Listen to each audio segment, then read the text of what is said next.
मैं Rajneesh Rathore, my YouTube channel Shri Balaji classes में आपका स्वागत है। और आज की इस क्लास में हम डिस्कस करने वाले हैं कि व्युत्पन्न राशियां क्या होती हैं और व्युत्पन्न मात्रक। इससे लास्ट लेक्चर में हमने डिस्कस किया था कि मूल राशियां और मूल मात्रकों के बारे में।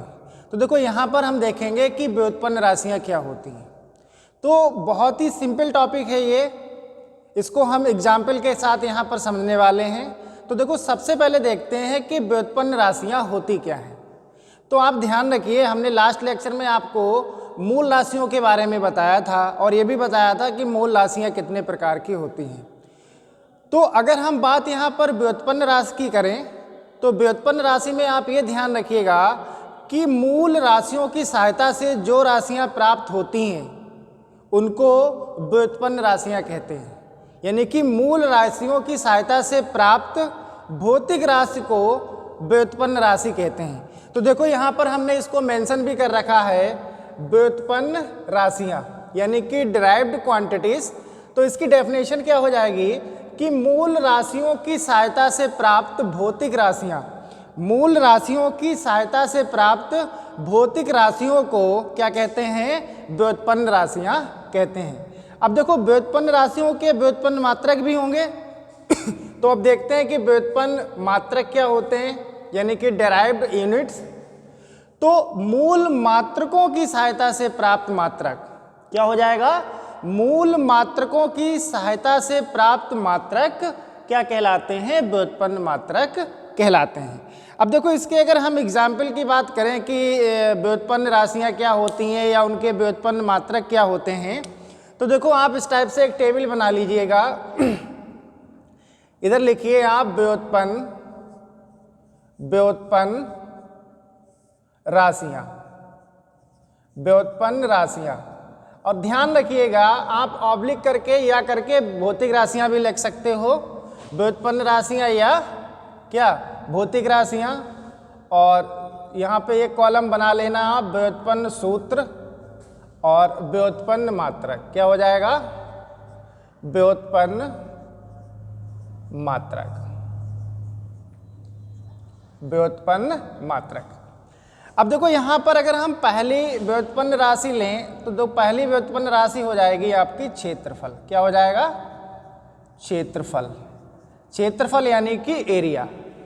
और तो इस क्षेत्रफल का सूत्र क्या होगा? क्षेत्रफल का सूत्र हो जाएगा लंबाई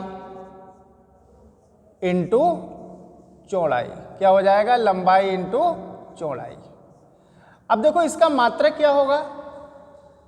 व्युत्पन्न राशि या भौतिक राशि क्या है? क्षेत्रफल। और क्षेत्रफल का सूत्र क्या होता है? लंबाई गुणे चौड़ाई।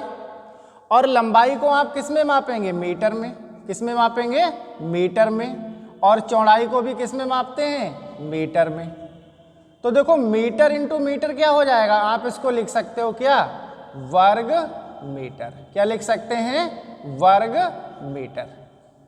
या करके आप लिख सकते हो मीटर स्क्वायर, मीटर स्क्वायर, क्योंकि वर्ग मीटर को ही बोलते हैं क्या? Metre square. अब मीटर का सिंबल क्या होता है? हमने आपको बताया था एम, तो ये आप लिख सकते हो एम स्क्वायर। तो ध्यान से समझिएगा, पहली हमने व्युत्पन्न राशि ली है क्या? क्षेत्रफल। और क्षेत्रफल का फार्मूला क्या होता है? लंबाई गुणे चौड़ाई। तो लंबाई को भी आप मीटर में मापेंगे और चौड़ाई को भी मीटर में मापेंगे। तो क्या हो जाएगा? मीटर इंटू मीटर वर्ग मीटर, या इसको मीटर स्क्वायर भी बोलते हैं, यानी कि मीटर स्क्वायर को ही बोलते हैं वर्ग मीटर, या इसको हम एम स्क्वायर भी लिख सकते हैं। नेक्स्ट हम व्युत्पन्न राशि ले रहे हैं आयतन। आयतन यानी कि वॉल्यूम। अब आयतन का व्युत्पन्न सूत्र क्या हो जाएगा? आयतन का व्युत्पन्न सूत्र हो जाएगा लंबाई इंटू चौड़ाई इंटू ऊंचाई। क्या हो जाएगा? लंबाई इंटू चौड़ाई इंटू ऊंचाई। तो देखिएगा इसकी व्युत्पन्न मात्रक क्या हो जाएगा? हमने अभी आपको बताया था कि आप लंबाई को भी किस में मापेंगे? मीटर में। इंटू चौड़ाई को भी मीटर में मापेंगे और ऊंचाई को भी किस में मापेंगे? मीटर में। अब देखिएगा मीटर इंटू मीटर, यानी कि metre into metre into metre, तो ये हो जाएगा घन मीटर। क्या हो जाएगा? घन मीटर, घन मीटर। और घन मीटर को हम क्या लिख सकते हैं, मीटर की पावर क्यूब, यानी कि मीटर की पावर 3 या m क्यूब, क्योंकि घन मीटर को ही बोलते हैं क्या, मीटर क्यूब। तो आयतन का हमारा सूत्र क्या हो जाएगा, लंबाई इंटू चौड़ाई इंटू ऊंचाई, और व्युत्पन्न मात्रक क्या हो जाएगा, घन मीटर या मीटर क्यूब हो जाएगा। नेक्स्ट अगर हम बात करें वेग, तो देखो वेग बराबर होता है, वेग का सूत्र होता है विस्थापन बटे समय। क्या होता है, विस्थापन बटे समय, यानी वेग बराबर होता है विस्थापन बटे समय। और विस्थापन भी क्या है, एक प्रकार से दूरी है, तो विस्थापन को आप किस में मापेंगे, मीटर में, तो ये क्या हो जाएगा, मीटर। और समय का मात्रक क्या होता है, सेकेंड। क्या होता है, सेकेंड।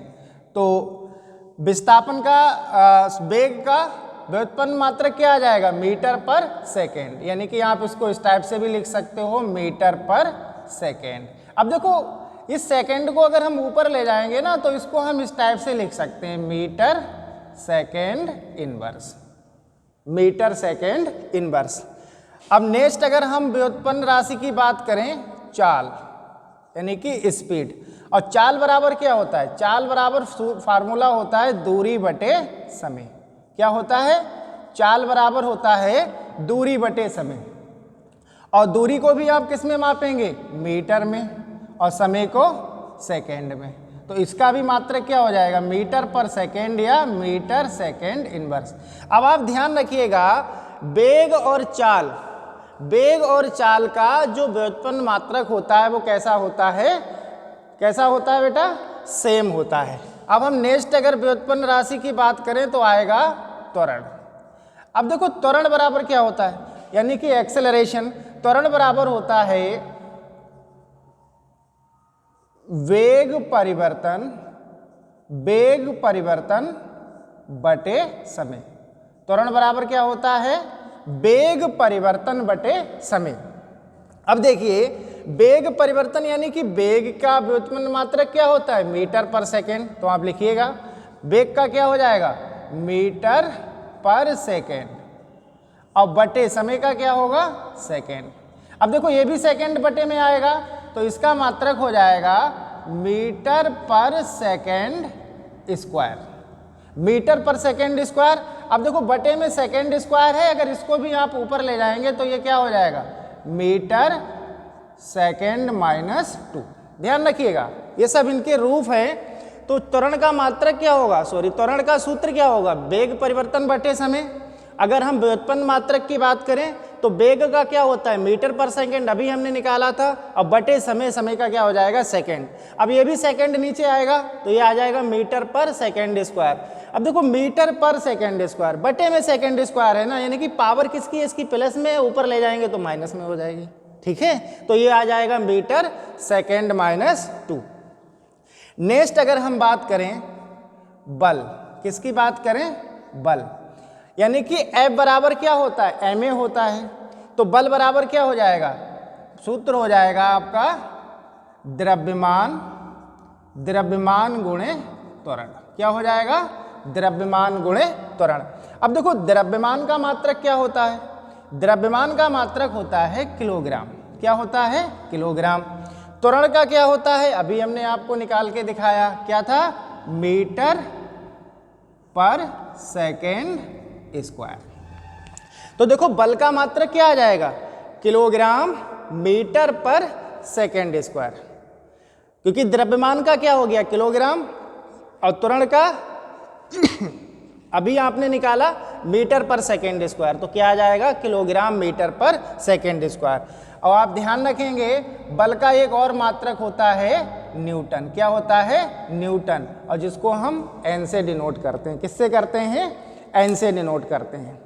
इसके बाद अगर हम निकालना चाहें क्या, कार्य का मात्रक, यानी कि व्युत्पन्न राशि क्या है, कार्य। क्या है, कार्य। अब देखो W बराबर क्या होता है, F इंटू डी होता है, यानी कि कार्य बराबर होता है बल गुणे दूरी या बल गुणे विस्थापन। क्या होता है, कार्य बराबर होता है बल गुणे दूरी। क्या होता है, बल गुणे दूरी। अब देखिएगा बल का अभी हमने मात्रक निकाला था, क्या था? किलोग्राम मीटर पर सेकेंड स्क्वायर। तो आप इसका मात्रक यही लिख लीजिएगा, किलोग्राम मीटर पर second square.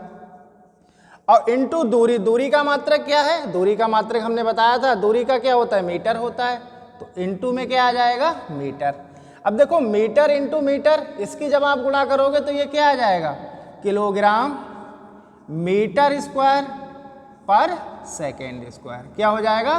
Kilogram metre square पर सेकेंड स्क्वायर। तो देखो कार्य का मात्रक क्या आ गया? किलोग्राम मीटर स्क्वायर पर सेकेंड स्क्वायर।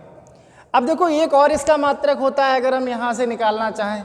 बल का हमने आपको एक और मात्रक बताया था, क्या? न्यूटन। यानी कि बल का मात्रक क्या हो गया? न्यूटन। और दूरी का क्या होता है? मीटर। क्या होता है? मीटर।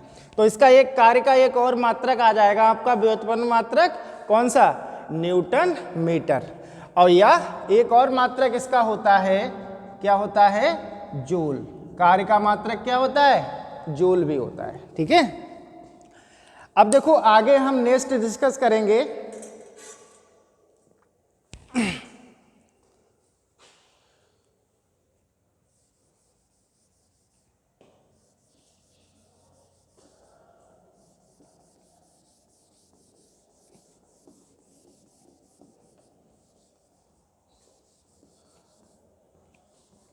देखो नंबर 8,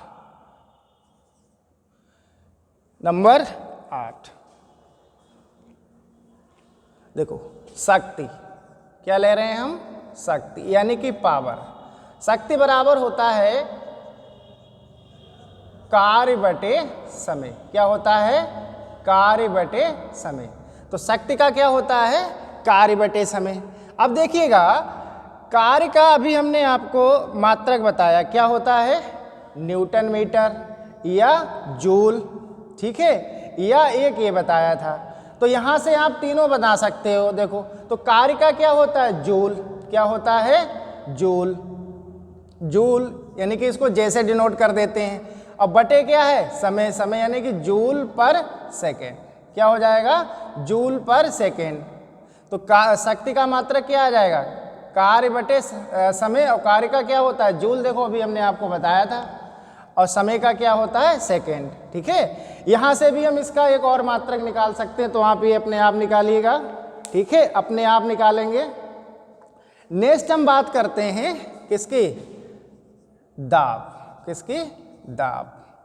तो देखो दाब बराबर प्रेशर। दाब बराबर क्या होता है? ये होता है बल बटे क्षेत्रफल। क्या होता है? बल बटे क्षेत्रफल।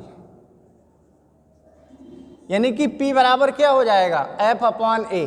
तो दाब बराबर क्या होता है? बल बटे क्षेत्रफल। और बल का मात्रक क्या होता है? अभी हमने बताया आपको, बल का मात्रक क्या होता है? देखो ये न्यूटन, एक ये भी होता है। तो आप दोनों रख सकते हो। ठीक है, यहाँ से भी आप इसका एक मात्रक बना सकते हैं। तो यहाँ पर देखो बल का मात्रक हम कौन सा यूज कर रहे हैं? न्यूटन। और क्षेत्रफल का क्या होता है? हमने आपको स्टार्टिंग में बताया था, मीटर स्क्वायर। तो दाब का व्युत्पन्न मात्रक क्या आ जाएगा? न्यूटन पर मीटर स्क्वायर। क्या आ जाएगा? न्यूटन पर मीटर स्क्वायर। या इसका एक और नाम होता है, लिख लीजिएगा, जो एग्जाम में बहुत पूछा जाता है, बहुत पूछा गया है, ये पास्कल। क्या होता है? पास्कल। पास्कल। ये जो पास्कल है ना, ये बहुत कई बार पूछा गया है कि निम्न में दाब का मात्रक है, ऑब्जेक्टिव में पूछ लेता है। तो क्या होता है? पास्कल। क्या हो जाएगा? पास्कल। तो इस टाइप से बहुत व्युत्पन्न राशियां होती हैं, इस टाइप से आप उनके व्युत्पन्न मात्रक ड्राइव कर सकते हैं। ठीक है, तो मैं यहाँ पर आपको एक और बताता हूँ, घनत्व। कौन सा? घनत्व। तो देखो घनत्व का होता है द्रव्यमान बटे आयतन। क्या होता है? घनत्व बराबर होता है द्रव्यमान बटे आयतन। क्या होता है? द्रव्यमान बटे आयतन।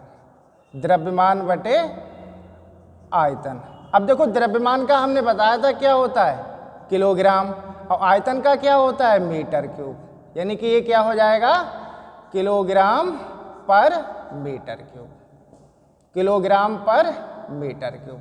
और ये दाब वाला है ना, ये आप अलग से इस पे इम्पोर्टेंट डाल लीजिएगा, ये बहुत पूछा जाता है। तो देखो आज के इस लेक्चर में हमने आपको बताया कि व्युत्पन्न राशियां क्या होती हैं और व्युत्पन्न मात्रक क्या होते हैं, और यहाँ पर हमने कुछ व्युत्पन्न राशियों के व्युत्पन्न मात्रक के बारे में भी डिस्कस किया। अब इसके अगले लेक्चर में हम आपको डिस्कस करेंगे कि दिशा के आधार पर भौतिक राशियां कितने प्रकार की होती हैं। तो नेक्स्ट लेक्चर में हम देखेंगे कि दिशा के आधार पर भौतिक राशियां कितने प्रकार की होती हैं।